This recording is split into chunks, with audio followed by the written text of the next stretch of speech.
देखिए गौ माताओं को महाराज जी जो है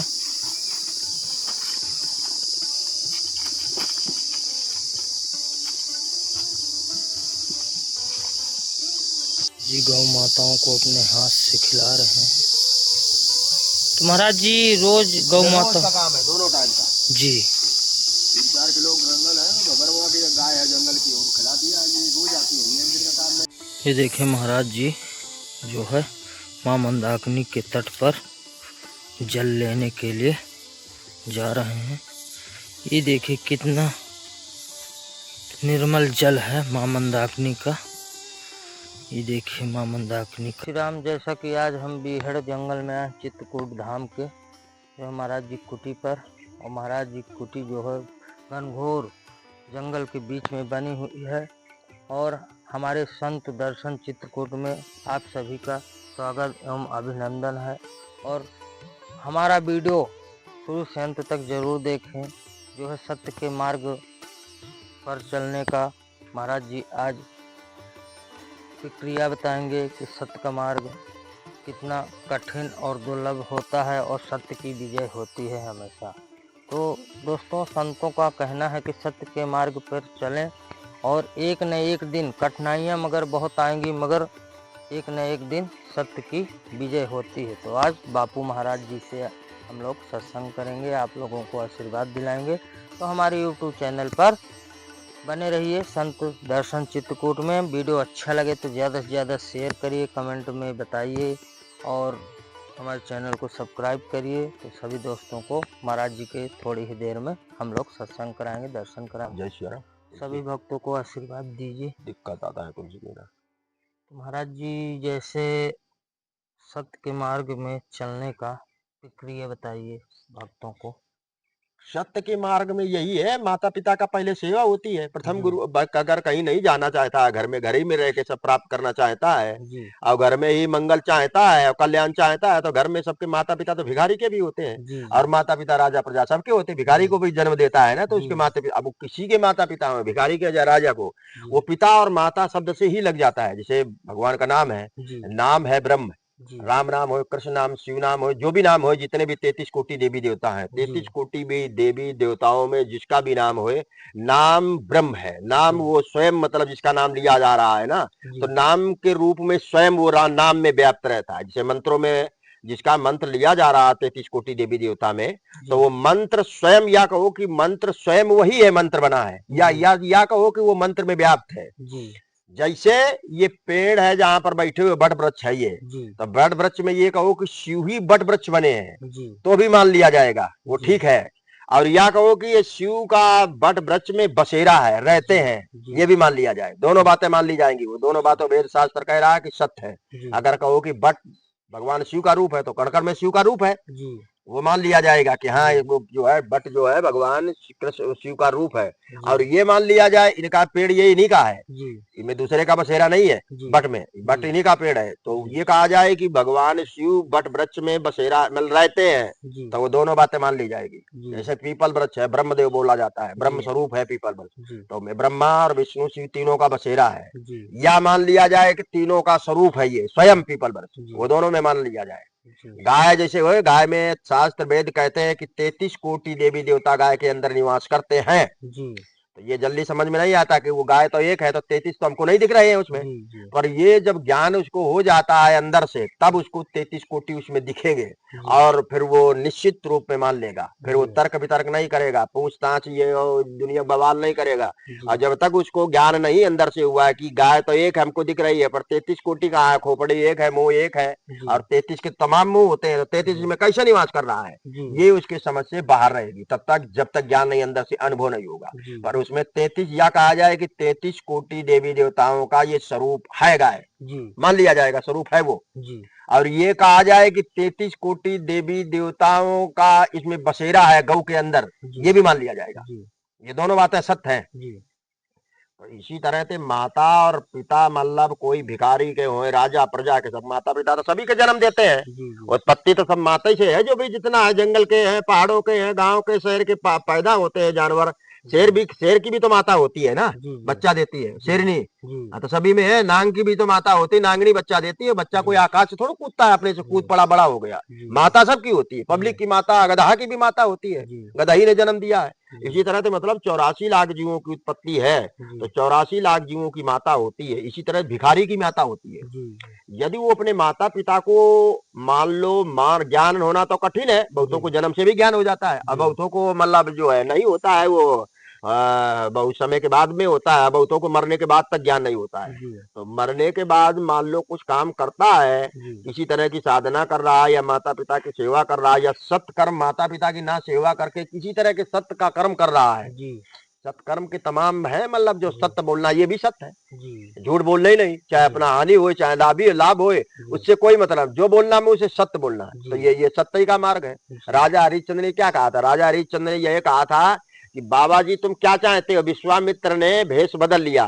जी तो विश्वामित्र ने भेष बदल करके उसकी परीक्षा नहीं ले रहे थे। जी मतलब विश्वामित्र के जो औरत थी जी और विश्वामित्र के लड़का बच्चा थे, तो राजा हरिश्चंद्र ने उनको परेशान किया था। और ये जी जंगल में तपस्या करने के चले गए थे जी विश्वामित्र। जी अब ये तपस्या करने के चले गए, जब तो इनकी तपस्या पूरी हो गई और शक्ति प्राप्त हो गई, फिर बाद में ये अपनी जन्मभूमि गए कि हमारे बच्चा भी थे जी और माता वो स्त्री भी थी, तो ये जिंदा है कि मर गए हैं? जी मतलब ये गए तो वो सब कहने का मतलब, इनकी स्त्री बच्चा ने पूरा हाल सुना दिया कि राजा हरिश्चंद्र जो है ये चक्रवर्ती, चक्रवर्ती का मतलब होता है धरती पर जितने राजाओं को जीत लेता है जो, जी उसको चक्रवर्ती बोला जाता है। जी जैसे दशरथ भगवान राम के जो है अच्छा पिता, जी उन्होंने जी सारे राजाओं को जीत लिया था, तो उनमें चक्रवर्ती शब्द लग जाता है। जी राजा हरिश्चंद्र ने पूरे धरती के राजाओं को जीत लिया था, तो चक्रवर्ती, चक्रवर्ती उसी में लगेगा जो पूरे राजाओं को धरती को जीत जी लेगा जी जबरदस्ती अपनी लड़ाई के बल पर, जी तलवार और सेना के बल पर, लड़ाई के बल पर जीत लिया, उसका चक्रवर्ती। सब राजा उसके अधीन हो जाते हैं धरती जी पर। तो उसी तरह से राजा हरिश्चंद्र अधीन था, जी वो अधीन थे राजा हरिश्चंद्र के सब, कि भाई इसने लड़ाई करके जीत लिया है, जी और जैसा जिस पर नियम लागू करा राजा पर, वो सब राजाओं को मानना पड़ेगा, जी मानते थे। जी तो ये मतलब इनका जब राज्य था राजा हरिश्चंद्र का, तो उसकी पत्नी जो है, क्या बोलते हैं, विश्वामित्र की पत्नी को परेशानी मिली थी राजा जी हरिश्चंद्र के द्वारा। जी था सत्यवादी, जी पर वो कारण बस भूल मान लो, या जैसे मान लो प्रारब्ध के द्वारा मान लो, जी उसको परेशानी मिली थी राजा हरिश्चंद्र के द्वारा जो है, जी इसके विश्वामित्र की पत्नी को, जी बच्चों को। जी वो तपस्या करके आ गया जी विश्वामित्र, तो उसने बोला, भाई उसकी पत्नी ने सब सुना दिया, जी जो भी जहां जैसा हुआ था, कि ये चक्रवर्ती राजा था जी और इसने हमको परेशानी की, जैसे ना तैसे मेहनत मजदूरी या जैसे मांग मांग करके जी हमने बच्चों को बड़ा किया, पाला पोसा, और हम भी जिंदा रहे। जी अब इसको आ गया क्रोध कि ये जी चक्रवर्ती राजा और धर्मात्मा राजा, अयोध्या में इसका जन्म हुआ था ना, जी दशरथ के परिवार में, जी चक्र राजा दशरथ का। जी तो ये परिवार सूर्यवंशी बोला जाता है, और सूर्यवंशी होकर के सत्यवादी बोला जाता है। जी पर इसने एक स्त्री अबला होती ना, उसको परेशानी देना गलत माना जाता है, जी उस पर हाथ छोड़ना स्त्री पर गलत माना जाता है, जी ब्रह्म के नियम, ऊपर वाले के नियम से। जब जी यहाँ स्त्री पर, स्त्री चाहे काटे और हम्म, चाहे मारे और जी चाहे हाथ छोड़े, जो भी करे, जी यहाँ के नियम को हम नहीं कह सकता हूँ। जी ईश्वर के नियम में, ब्रह्म के नियम में स्त्री को परेशान करना, हाथ छोड़ना अबला मानी जाती ना, स्त्री शास्त्र कहता है। जी तो मर्यादा के विरुद्ध है, और समय आने पर ईश्वर का विनाश करता है। जो जी स्त्री को परेशान करता है या हाथ छोड़ता है या जी जो भी जी मुझ पर गलत सोचता है, उसका जी समय आने पर विनाश करेगा। जी समय जब तक नहीं है तब तक वो उल्टपटंग करता रहेगा, जी पर कुछ नहीं होने, और समय आने पर ईश्वर को मालूम उसका विनाश अनिवार्य है। जी जो स्त्री के साथ में गलत करता है, जी छेड़छाड़ और बदमाशी करता है, जी इस तरह से मतलब जो है ना, उसको सब बवाल पूरा सुना दिया जी विश्वामित्र की पत्नी। अब इसको आया गुस्सा, जी इसने भेष बदल लिया। अब जी तपस्या कर ली है, वो कुछ भी कर सकता है। जी जी भेष बदल करके गया वहां राजा हरिश्चंद्र से, बोला हमें, हम हमारी लड़की है एक, हम शादी करना चाहते हैं, जी तो हमको थोड़ा चाहिए, मतलब जो है पैसा चाहिए। जी तो उसने बाबा लोग तो पहले भी तो शादी कर लेते थे ना, जी वशिष्ठ जी, राम जी के कुल गुरु वशिष्ठ जी शादी किए थे आपके जी चित्रकूट में, यही अत्रि मुनि। जी इसके भी तो लड़का है ना, ये जी दत्तात्रेय तीन खोपड़ी वाला, किसका लड़का है? उसी का लड़का है। जी दुर्वासा उसी का लड़का है। चंद्रमा जो ऊपर आकाश में देख रहे उसी का लड़का है। जी ऋषि मुनि कहने का मतलब, फरसा वाला परशुराम, ये जमदग्नि इसके पिता थे। पहले के ऋषि मुनि कहने का मतलब शादी कर लेते थे, पर शादी जब करते थे जब तपस्या कर लेते थे, तब पूरी तपस्या कर लिया, भयंकर तपस्या, शक्ति भक्ति प्राप्त हो गई, ईश्वर ने दर्शन दे दिया, नहीं दर्शन दिया तो शक्ति प्राप्त हो गई है, तपस्या पूरी हो गई, फिर इनका विचार बदल जाता था। क्यों बदल जाता था ये ईश्वर जानता है, दूसरा कोई नहीं जानता। शादी कर लेते थे। तो विश्वामित्र ने बोला ठीक है, अब तुमको परेशान किया, अब हम बता रहा हूँ राजा हरिश्चंद्र को। राजा काम है प्रजा का रक्षा करना, और ये प्रजा का रक्षा रक्षक भक्षक बनता है, ये प्रजा तुमको परेशान किया है, तो हम इसको बताता हूँ। तो रूप बदल करके वो बाबा बन करके गया। अब बोले हमारे एक लड़की है, शादी हमें करना है। तो ये राजा हरिश्चंद्र धर्मात्मा था, पर कारणवश गलती में मतलब कारणवश या प्रारब्धवश या इसका भोगना था राजा हरिश्चंद्र को। उसने उसकी स्त्री को, वो राजा हरिश्चंद्र के द्वारा विश्वामित्र की स्त्री को परेशानी मिली थी। स्वयं उसने नहीं कि उसको किया था, पर उसके द्वारा परेशानी मिली थी। आदमी नहीं मारता, घर में बैठा रहे तो दूसरे के द्वारा मरवा दे, तो मरवाने वाले का ही पकड़ा जाएगा ना, मारने वाला भी पकड़ा जाएगा, और जिसने मरवाया तुमको भेजा किसने यहाँ पर, तो उसको भी पकड़ा जाएगा ना। तो इस तरह से कहने का मतलब राजा हरिश्चंद्र के धोखे मानो या जानबूझ करके मान लो, किसी की द्वारा मतलब परेशानी, राजा विश्वामित्र की पत्नी को परेशानी मिली थी। भेष बदल के गया, हमें बोले हम लड़की करना शादी, थोड़ा दो सामान पैसा, तो वे बोला तुमको जितना चाहिए उतना हम दूंगा। तो बोले ठीक है, आप हमें 60 बार सोना चाहिए। तो बोले 60 बार सोना क्या है, हम चक्रवर्ती हैं, तुम जितना भी मांगो उतना हम देंगे। तो बोले ठीक है, तुम हमें देना चाहते तो हम बोले आपको कुंजी पूरा दे देता हूँ, और कुंजी देने के बाद में और तुम बताओ। तो कुंजी का मतलब होता है, अगर किसी ने किसी को कुंजी जान में अनजान में नहीं उसको मालूम है कुंजी शब्द का, कि कुंजी शब्द क्या क्या काम करता है। जैसे राम शब्द लेते हैं तो राम शब्द क्या क्या काम करता है, कृष्ण कोई जपता है ना तो कृष्ण शब्द क्या क्या काम करता है, और कोई मान लो शिव नाम जपता है तो शिव नाम क्या क्या मतलब अपना प्रभाव दिखाना और कल्याण करना, क्या क्या काम कर सकता है।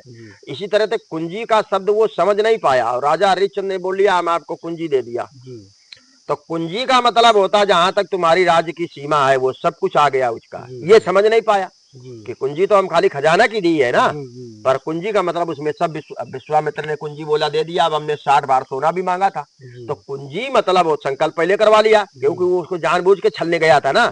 विश्वामित्र राजा हरिश्चंद्र को नहीं मालूम है कि ये विश्वामित्र है, भेष बदल लिया है, और वो जानता है विश्वामित्र की ये राजा है, इसके द्वारा हमारी पत्नी को बच्चों को परेशानी मिली है, वो जैसे ना तैसे जिंदा रहे हैं। अब हम इसको बताता, तो भेष बदल लिया उसने, तो उसको थोड़ा मालूम है राजा हरिश्चंद्र को कि विश्वामित्र है, और हमें छल के द्वारा या परीक्षा के द्वारा हमारा विनाश मतलब गलत हम रास्ता पर लिए जा रहे हैं, ये उसको कुछ नहीं मालूम है। उसने सब बाबा है, अब कहाँ का बाबा है, कौन है, जंगल में तपस्या करके लड़की होगी तो शादी करना चाहता, तो हम राजा हैं, धर्मात्मा हमारा नाम है। तो हमने जब पूरे राजाओं को जीत लिया है तो यहाँ तो पूरे अपने पास में चक्रवर्ती है, तो ये जितना चाहिए हम सहयोग करेंगे, इसको शादी में इसके लड़की का लगेगा। तो उसने 60 बार मांगा, 60 बार के बाद में फंसा लिया विश्वामित्र को। वो फंसाने ही गया था विश्वामित्र, पर राजा को नहीं मालूम था कि ये विश्वामित्र है, बात में फंसा रहा है, बात में फंस गया, कुंजी दिया।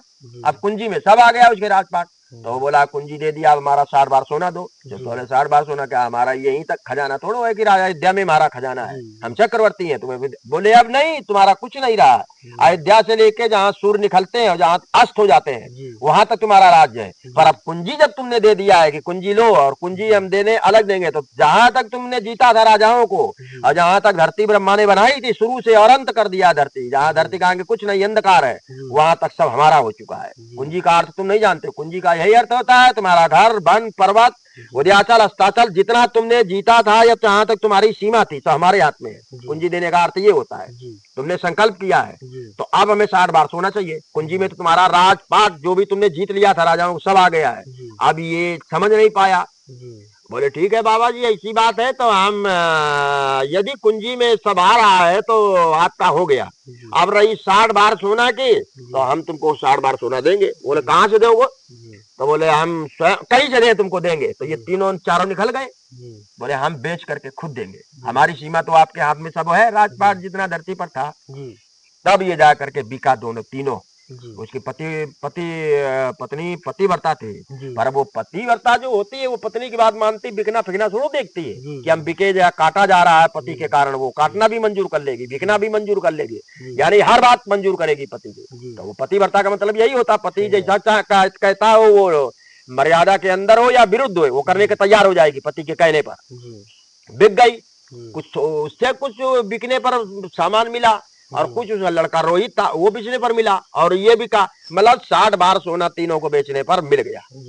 अब 60 बार सोना मिल गया, बोले ठीक है, हम इसका राजपाट सब ले लिया है। और परीक्षा, हमारी पत्नी ने कहा था कि ये हमको परेशान किया है, तो हमने इसकी परीक्षा ली है, तो परीक्षा में तो ये पास है, परीक्षा में पास है और सत्य पर अपने डिगाड़ा, इसका राजपाट सब ले लिया है और तीनों को बेच भी दिया है हमने। अब जो चक्रवर्ती राजा है वो दूसरे के यहाँ मसान में मेहनत कर रहा है, उसकी पत्नी दूसरे के यहाँ मेहनत कर रही है, लड़का मेहनत कर रहा है, तो ये परीक्षा में हमारे पास है, परीक्षा में पास है, सत्य वचनों में अपने अडिग है, मतलब सब बिकने पर, सब कुछ होने पर, मतलब ये पूरा किया है। तो उसने बोला ठीक है, हम विश्वामित्र, अब विश्वामित्र ने अपना रूप प्रकट कर दिया। विश्वामित्र जो पहले तपस्या कर रहा था जंगल में, उस रूप को प्रकट दिया। तब वो तो जानता था विश्वामित्र मतलब है मुनि, और इनके शादी किया, इनके बाल बच्चा रहते थे, तो वो मतलब राजा हरिश्चंद्र के धोखे में सब इसको परेशानी मिली थी, इसके पत्नी को और इसके बच्चों को। राजा हरिश्चंद्र कभी कर्मचारी हुए, राजा तो बैठा एक जगह बैठा रहता है, वो नहीं कर देखता राज में घर घर चल करके कहाँ कौन हमारे जो है सेवक है वो गलत कहीं कर रहे हैं कि सही करते हैं, पर वो राजा तो देख रहा सब सही हो रहा है, और वहाँ गलत सेवक लोग गलत भी करता है ना, आज भी करता, पहले भी करता आया, और राजा से बोल देगा हाँ सब सही है, कुछ गलत नहीं है, और वहाँ क्या हो रहा है तो वो तो परमात्मा जानता है। इस तरह से राजा सत्यवादी था, पर कहने से मतलब जो है परेशानी मिली थी उसको, पत्नी को, वो कारणवश, तो उसने समझा कि ये सत्य में अडिग है, सत्य अपना वचन तोड़ा नहीं, इसका राज सब ले लिया, जबकि चक्रवर्ती है, और ये तीनों को बेच भी दिया हमने, 60 बार सोना भी पूरा किया है। विश्वामित्र ने अपना रूप प्रकट किया, सब देवता, इंद्र, पवन, वरुण और ये सूर्य देवता सब प्रकट हो गए, बोले हम सब नाना रूप धर धर के तुम्हारी परीक्षा ले रहे थे, स्वयं विष्णु भगवान प्रकट हो गए, तो बोले परीक्षा में तुम पास हो, परीक्षा में फेल थे तो तुम्हारा विनाश था, और परीक्षा में पास हो तो विनाश के द्वारा रचना का समय दिया जाएगा, रचना का भार तुमको दे, रचना स्वयं तुम्हारे हाथ में है। अब ये बोला कि ये तुम सब क्या कर रहे थे, बोले हम लोग परीक्षा ले रहे थे, तुमने राजा उसके विश्वामित्र की पत्नी थी, तुम राजा थे, राजा का काम है प्रजा की रक्षा करना, अब वो सब कहाँ गलत हो रहा कहाँ देखना, इसकी परेशानी इसकी पत्नी ने उठाया, ये तो तपस्या करने चला गया था जंगलों में, तपस्या करके लौटा, और इसकी पत्नी ने सब सुना दिया कि ऐसा ऐसा ऐसा ऐसा किया इसने, तब ये हमने रूप बदला था, रूप बदल के तुम्हारी परीक्षा ली, पर परीक्षा में तुम पास हुए हो, जब परीक्षा में तुम पास हुए तो तुमसे अनजान में मतलब ये सब हुआ था, गलती हुई थी, तो अनजान में तुमने अपनी मान भी ली और अनजान में भी तुम पास हो गए, अनजान में पास, तो उसी का अनजान में जब तुम पास हो गए हो, अनजान में पास जल्दी होता नहीं है, पर अनजान में पास वही होगा जिसके अंदर सत्य है, वो सत्य वाला पास हो जाए, जान में पास हो जाएगा, अनजान में पास हो जाएगा, तो तुम्हारे अंदर सत्य ही सत्य है, उसी कारण ये विष्णु प्रकट हुए हैं, उसी कारण इंद्र और सूर्य देवता, अग्नि, वरुण। अब तुम क्या चाहते हो, तो बोले हम अब चाहते क्या है, हमें थोड़ा मालूम था कि तुम लोग सब परीक्षा ले रहे हो, परीक्षा ले रहे हो, तो बोले ठीक है तुम्हारी परीक्षा में तुम पास हो गए हो, अब अविनाशी लोग चलो, जिस लोग का कभी महाप्रलय में विनाश नहीं होता है, विनाश कैलाश का नहीं होता है, विनाश वैकुंठ का नहीं होता है, ये वैकुंठ कैलाश दोनों का महाप्रलय में भी ना धरती रहती ना सूर्य, इन दोनों का विनाश नहीं होता है, ये ज्यों त्यों रहते हैं, वहां का रहने वाले भी ज्यों त्यों रहते हैं, वहां काल की सत्ता नहीं है, काल वहां पर अपना काम नहीं कर सकता, काल जा ही नहीं सकता है। तो इस तरह से बोला कि तुम चलो, तो ये बोला ठीक है तुम लोग परीक्षा ले रहे थे, मैं मालूम नहीं था, और हम सत्य पर मतलब चलते रहे, तो सत्य पर बोल रहे हो कि तुम सत्य पर सब में पास हुए हो, तो ठीक है हम चल रहे हैं। विमान आया, विमान पर बोले बैठो, तो बोले हम अकेले नहीं जाएंगे। अब राजा को इनकी पत्नी हमारे धोखे में, गलती में, अनजान में परेशानी मिली थी, पर हमें नहीं तो मालूम था कि राजा विश्वामित्र की पत्नी को हमारे सेवक मतलब जो है खाने पीने का नहीं दे रहे हैं, हम तो समझा हम दे देते थे, वो साले अपने घर में खाते थे, तो हमें ये बात नहीं मालूम थी, अनजान में इनकी पत्नी को परेशानी मिली है, इन्होंने भेष बदल की परीक्षा ली है, और उसमें फिर आप सब देवता प्रकट हो गए, तुम बोले अनजान में भी सत्य में पास हुए हो। तो हम ऐसा है कि राजा प्रजा को तो पहले से मानते थे, अब इनकी पत्नी के साथ में धोखे में कुछ हम भेजा कि जाओ खाने पीने गए, और ये साले रास्ते में खा गए, तो हम मतलब रास्ता में खा गए, और हम वहां पर छान विचार नहीं किया, देखा सुना नहीं, तो भी हम अपनी गलती में मान रहे हैं कि विश्वामित्र के पत्नी को जो खाने पीने का भेजता था अपने सेवकों को, नौकरों के द्वारा, वो मिलता था वहां की नहीं मिलता था, तो मान लो हम नहीं वहां पर, हमें मालूम हुआ, हमने मतलब वो उसको विचार नहीं किया कि देखें हम जो भेज रहे हैं खाने को मिलता है कि नहीं मिलता। विश्वामित्र तो है नहीं, वो तपस्या करने गए हैं।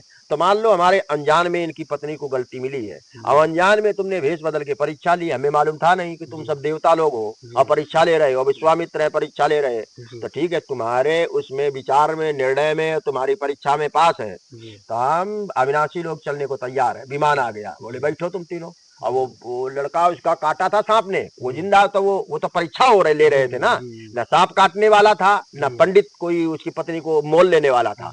स्वयं देवता ही पंडित बन गए थे और स्वयं देवता ही वो मसान के वो जो मेथर होता है रखवारी करता, वो स्वयं देवता रूप बदल बदल के इसकी सब परीक्षा ले रहे थे और ये परीक्षा में पास हो रहा था।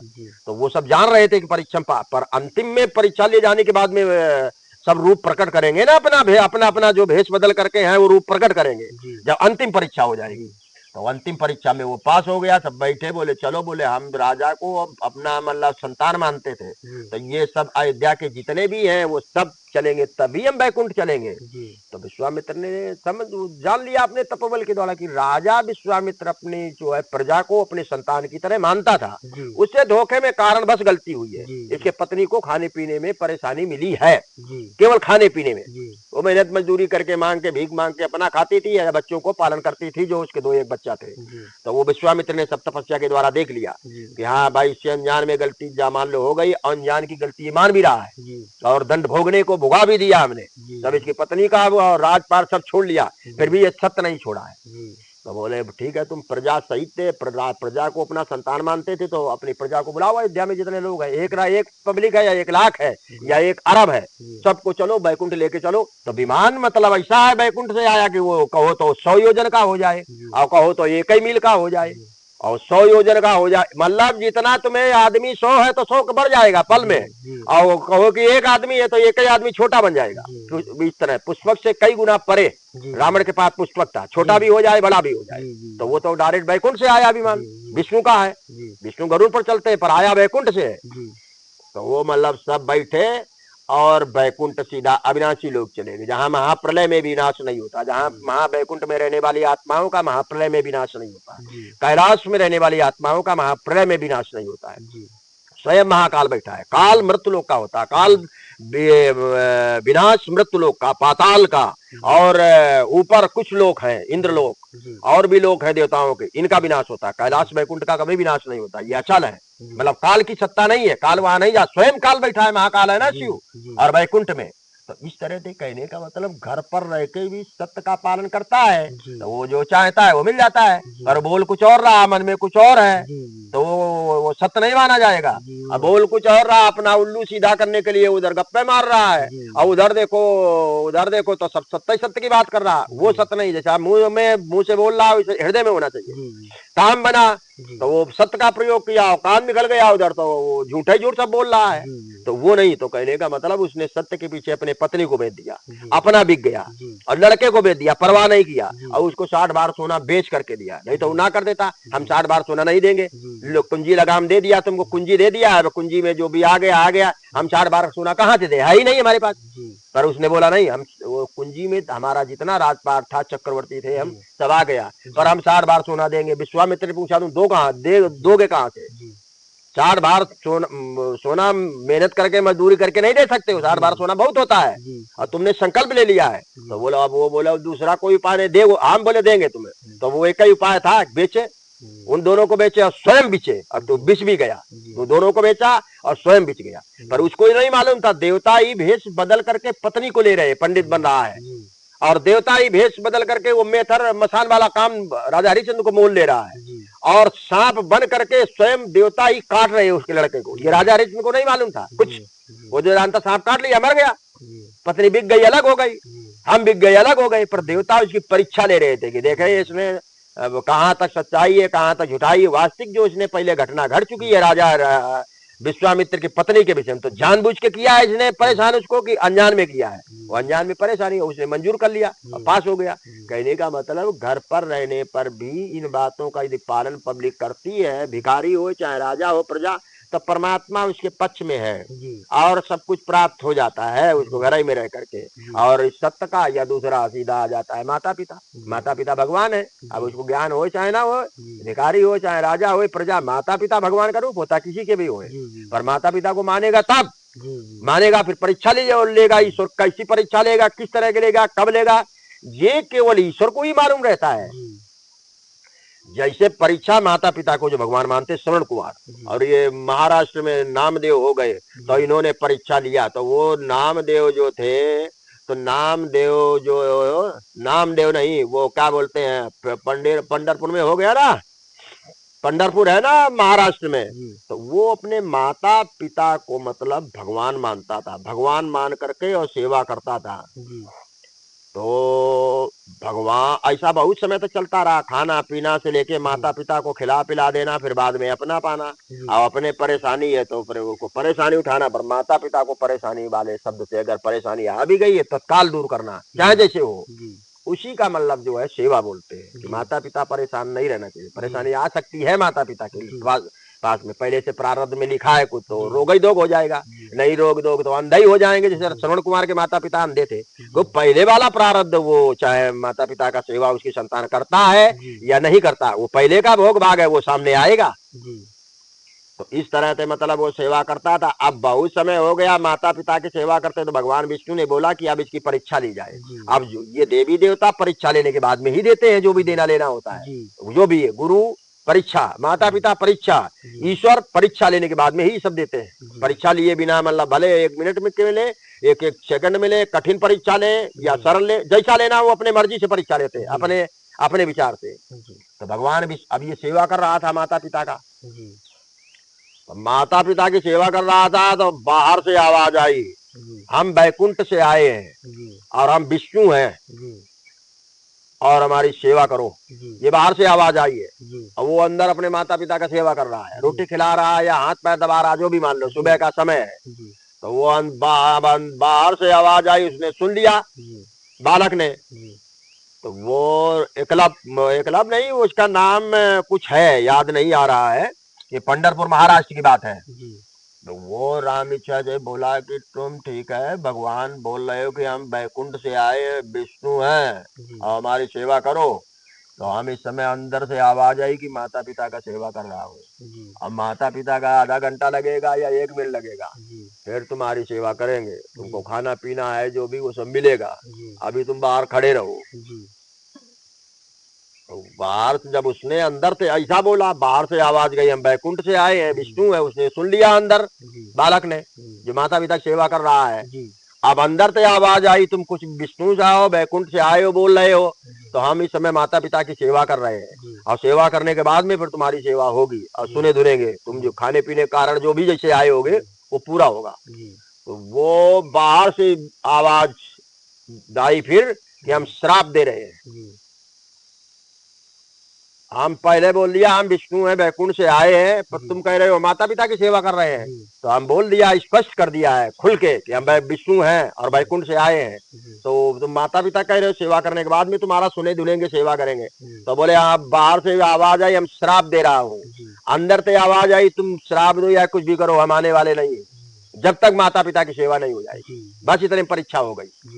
यदि वो श्राप सुन करके चला जाता कि देखे स्वयं विष्णु है या नहीं है, इसने नाम लिया है बाहर वाले ने कि हम विष्णु हैं और बैकुंठ से आए हैं और हमारी सेवा करो, तो ये विष्णु है कि नहीं है? विष्णु चतुर्भुजी है, शंकर चक्र पद में रहता है साथ में। ये कोई साधारण आया बोल रहा, पर वो नहीं गया। बोले ठीक है तुम विष्णु हो और हम फिर आएंगे। तो बोले हम श्राप दे रहे हैं, तो भी नहीं गया। बोले हम तुम भले श्राप दे दो, माता पिता का सेवा हो जाएगा, जो भी आधा घंटा या पौन घंटा या 1 मिनट लगेगा, तभी हम आएंगे बाहर। तो बोले वो बैठने के दो हमको कुछ वहां। तो उसने अंदर से एक पत्थर ईटा फीटा फेंक दिया, बोले बैठो। अब वो परीक्षा तो हो ही गई है। अगर उस श्राप को सुन करके वो माता पिता का चला जाता बाहर जाने में, अंदर कोई आदमी बैठा हो, कोई काम कर रहा है, रोटी खा रहा है या सेवा कर रहा है या रोटी बना रहा है, अब बाहर से आवाज आई फलाने हम आए हैं, तो घर से बाहर दरवाजे के पास जाने में देर तो लगता नहीं है, 2 मिनट या 1 मिनट। वो मील भर में घर थोड़ा फैला होता है, पर उसने बोले मील भर भले एक तिल भर हमें है, तो तिल भर उठना में नहीं मंजूर है। जी माँ पिता की सेवा हो जाएगी तभी उठना और वहां बाहर देखना मंजूर है, जी भले पल कितना जाने में समय लगे। जी एक कदम हो